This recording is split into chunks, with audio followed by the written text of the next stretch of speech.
The Campbell County Commission's vote last week to reopen the budget debate before final passage turned out to be a mere hiccup in the process, as commissioners, in a near unanimous vote last night, approved their earlier decisions as a Budget and Finance Committee to pass a budget with several deep cuts and no property tax increase.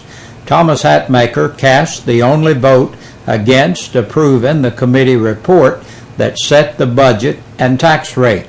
He later attempted to reopen discussion by going back to the drawing board on the budget, but his motion failed by a vote of 9-5. 9 commissioners agreed in a straw vote at last week's workshop to reopen the budget discussion, but one of the concerns of Jellicoe commissioners J.L. Davis and Alvin Evans that the county was losing a chance to gain $400,000 in ARC grants to build a rail spur into Oswego Industrial Park was handled by shifting around grant priorities, shifting the already appropriated local match for CDBG, the waterline grants, to the railroad project will provide the local matching funds for the Oswego spur. The Campbell County Rural Fire Service will instead provide the local CDBG funds. Ironically, the fire service can provide the matching funds from money it has accumulated from individual commissioners' discretionary fund gifts. Among the victims of the stripped-down, no tax increase budget are those discretionary funds. With Davis absent and the 2 other Jellicoe commissioners now voting for approval of the budget without further debate, Hatmaker could only muster support from Beverly Hall, Scott Stanfield, Sue Nance, and Bob Walden. Hatmaker came closer to success on his other effort to finally convince the commission to ask the state controller's office for approval to establish an audit committee. Marie Ayers voted in favor of the resolution, although she voiced some reservations and first urged commissioners to delay the vote for another month while she polls local CPAs about whether one would agree to serve as the committee's financial expert. Ayers explained that the state requires any county audit committee to have at least one member with expertise in audits and complex accounting procedures, but those people she has spoken with so far are unwilling to donate the time.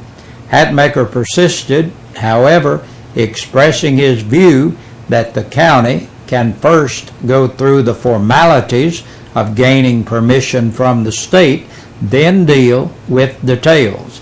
County Attorney Joe Coker added a word of caution as well, telling commissioners that the way in which the 2008 law is written, counties may establish an audit committee, but there is no provision for disbanding such a committee if the commission changes its mind. Hall, Stanfield, Walden, Ayers, and Charles Baird voted with Hatmaker to pass the resolution asking for the controller's approval, but the motion fell short by a vote of 8-6. James Slusher, who had leveled criticism at the commissioners during last week's workshop for the projects that were being slashed from the budget, was forced to sit by quietly on Monday night. Slusher maneuvered Chairman William Baird into allowing him to speak during the July regular meeting, despite a commission policy that citizen comments would be invited only at workshops. An item on the printed agenda titled Citizens Wishing to Address the Commission was absent from the updated agenda for the August 20th meeting. NASCAR comes to Campbell County. Wednesday is Customer Appreciation Day at Gray Insurance in La Follette from 10 to 4.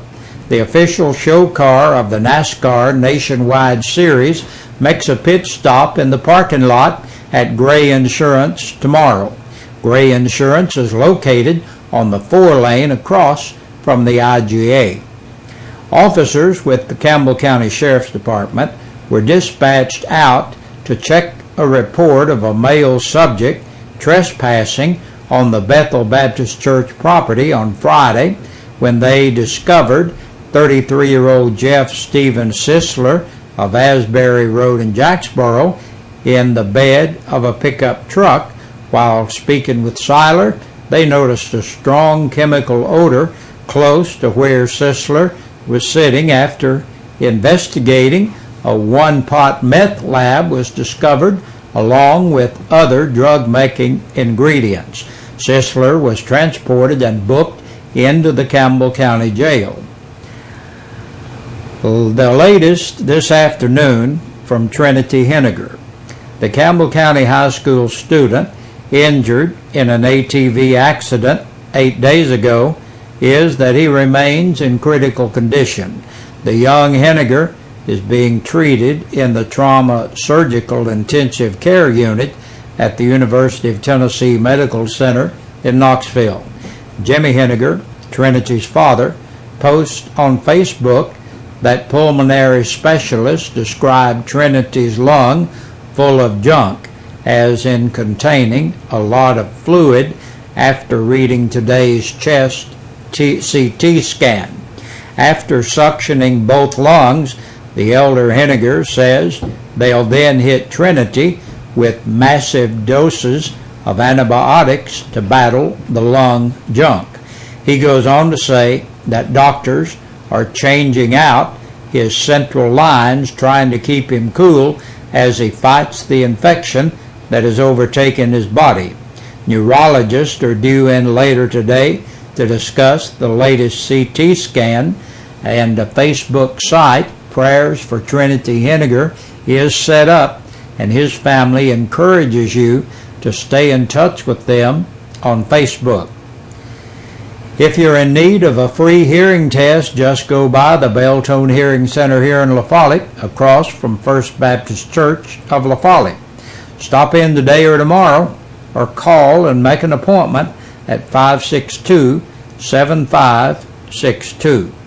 The Trinity Church will be hosting a free meal night tomorrow night, Wednesday, at their church on Beach Street from 5 to 6:30. And the community prayer services are tonight at 7 o'clock at the old West La Follette School. And that's a look at the news. Stay tuned. We'll be back with a press release after this. 9 people have been booked into the Campbell County Jail in the past 24 hours. Timothy Lee Berry, 26, of Summer Road, La Follette, for theft of property under $500. 23-year-old Ashley Nicole Braden of Simon Hawkins Lane in Lake City for violation of probation. Kermit Lee Comer, 21, of Walden Street, La Follette, for aggravated assault. 18-year-old Thomas Doyle Crow, listed as homeless in Jacksboro, for carrying weapons on school property and public intoxication. Michael Wayne Hatmaker, age 50, of Lake City, on a capious bench warrant. 41-year-old Stephen Lee Payne of La Follette on a hold for another agency. Ashley Marie Smith, 25, of Helenwood, for violation of the drug court. 30-year-old Sarah Christian Wallace of North Massachusetts Avenue, La Follette, an attachment for child support and violation of probation. And last today, Skylar Mark Webb, 28, of East Hemlock Street, La Follette, for theft of property under $500 and on a capious bench warrant. And that's a look at our news for this Tuesday. Thank you so much for joining us. Have a good evening and join us again tomorrow.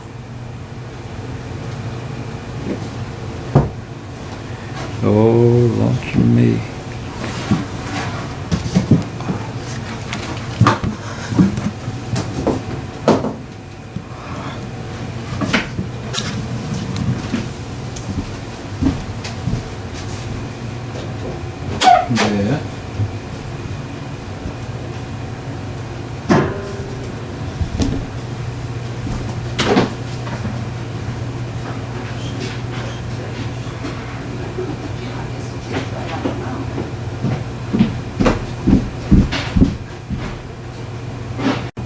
Good Tuesday evening, Campbell County. Jason Shockley here with you for your WLAF and Eastside Pizza and Deli Birthday Club. Don't have any anniversaries today, so we'll get right into our birthdays. Celebrating a birthday today is Blaine McCullough, Daniel Green, Mona Gibson, Patsy Burton, Allison Hurley, Lonnie Johnson, Carl Edwards, Janet Lee, and Margaret Meredith. We also want to wish a belated birthday to Connie Ayers. I want to wish every one of you a happy birthday and congratulations. I want to remind everyone listening that every one of those names are now eligible for our drawing at the end of the week. And it's not too late. If you or someone you know has a birthday or anniversary this week, call, email, or fax us here at the radio station and be eligible for the drawing at the end of the week. Jason Shockley here with you. This concludes the birthdays and anniversaries for today. Stay tuned. Your news continues.